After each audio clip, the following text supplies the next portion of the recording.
Inilah 4 faktor yang dapat membuat tanah menjadi subur. Jika salah satu dari keempat faktor tersebut tidak terpenuhi, maka tanah tersebut tidak dapat dikatakan subur.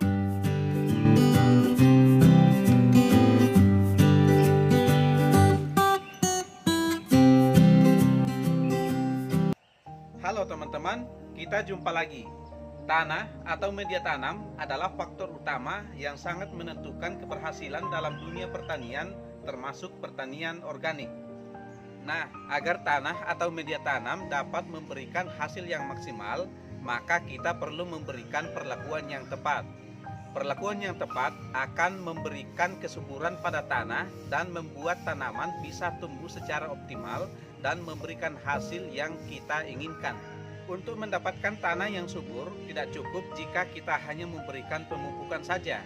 Ada 4 faktor yang dapat menyebabkan tanah menjadi subur. Apa saja keempat faktor tersebut? Mari kita lihat satu persatu. Untuk membantu channel ini agar dapat berkembang semakin baik, silakan teman-teman menekan tombol subscribe, like, dan bagikan video ini di medsos yang teman-teman punya.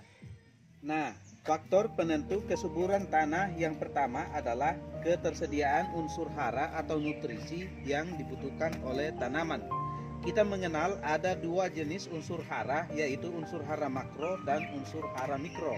Unsur hara makro dibutuhkan oleh tanaman dalam jumlah yang besar, seperti contohnya unsur hara makro primer yaitu nitrogen, fosfor, dan kalium atau potasium. Sedangkan unsur hara makro sekunder adalah kalsium, magnesium, dan sulfur atau belerang.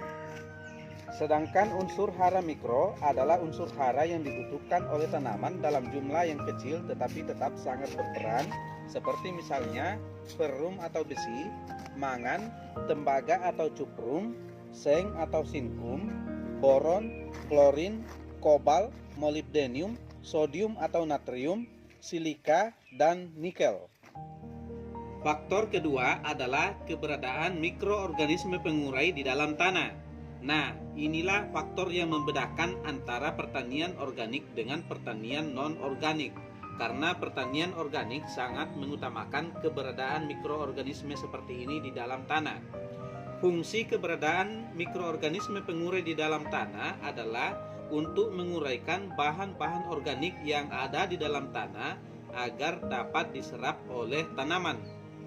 Selain itu, fungsi lain adalah untuk menekan pertumbuhan jamur dan bakteri patogen yang dapat mengganggu pertumbuhan tanaman. Faktor ketiga adalah porositas atau kegemburan tanah. Dengan terciptanya tanah yang poros atau gembur, maka akar tanaman dan mikroorganisme yang ada di dalam tanah dapat memperoleh asupan udara atau oksigen untuk bernapas. Selain itu, tanah yang gembur juga dapat memudahkan akar tanaman untuk bertumbuh memanjang demi memperluas jangkauan tanaman dalam menyerap nutrisi atau unsur hara yang tersedia di dalam tanah. Tanah yang gembur juga dapat dilewati oleh air sehingga tidak terjadi genangan yang dapat merusak tanaman. Faktor yang keempat adalah tingkat pH atau keasaman dan kebasahan tanah. pH atau power of hydrogen adalah ukuran untuk menilai tingkat keasaman atau kebasahan suatu bahan seperti cairan atau tanah.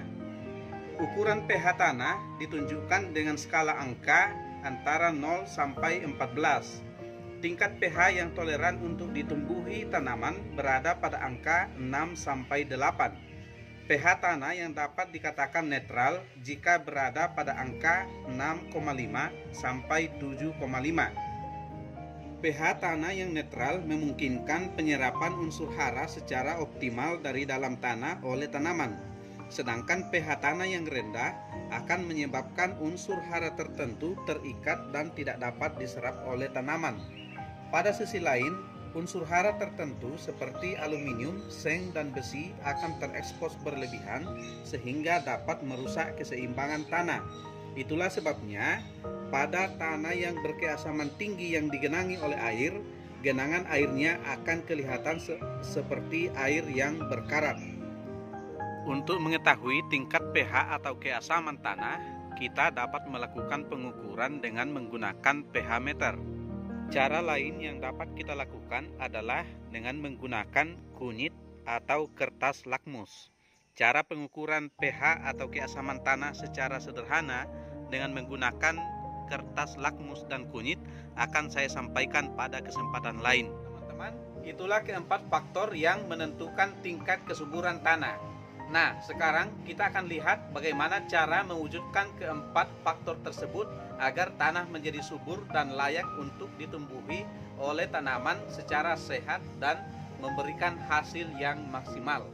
Untuk ketersediaan nutrisi atau unsur hara di dalam tanah, cara yang dapat kita lakukan adalah dengan pemberian pupuk kandang, kompos, pupuk hijau, atau pupuk organik cair. Untuk meningkatkan ketersediaan jumlah mikroorganisme di dalam tanah, maka cara yang dapat kita lakukan adalah dengan pemberian mol atau mikroorganisme lokal serta pupuk dan bahan lain yang mengandung mikroorganisme pengurai seperti nitrobakter, PGPR, atau bakteri fotosintesis. Untuk menciptakan tanah yang poros atau gembur, kita dapat melakukan pengolahan seperti mencangkul, membajak, dan lain-lain.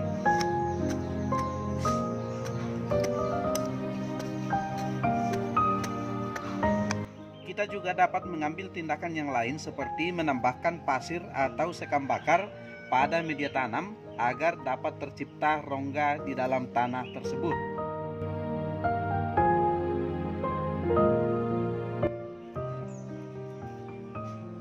Untuk pengelolaan pH atau tingkat keasaman tanah, cara menaikkan pH tanah atau menurunkan keasaman adalah memberikan kapur baik berupa kapur dolomit maupun kapur pertanian yang banyak dijual di toko pertanian seperti ini. Sedangkan cara untuk menurunkan pH tanah adalah dengan memberikan belerang atau sulfur.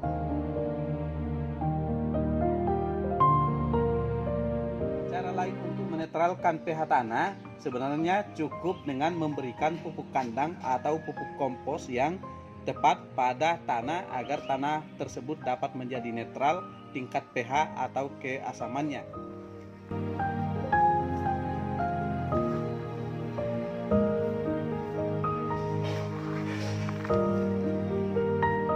Oke teman-teman, itulah informasi yang dapat saya bagikan kali ini tentang faktor yang menentukan kesuburan tanah pertanian. Semoga informasi ini dapat bermanfaat bagi teman-teman sekalian, khususnya para petani organik. Salam organik.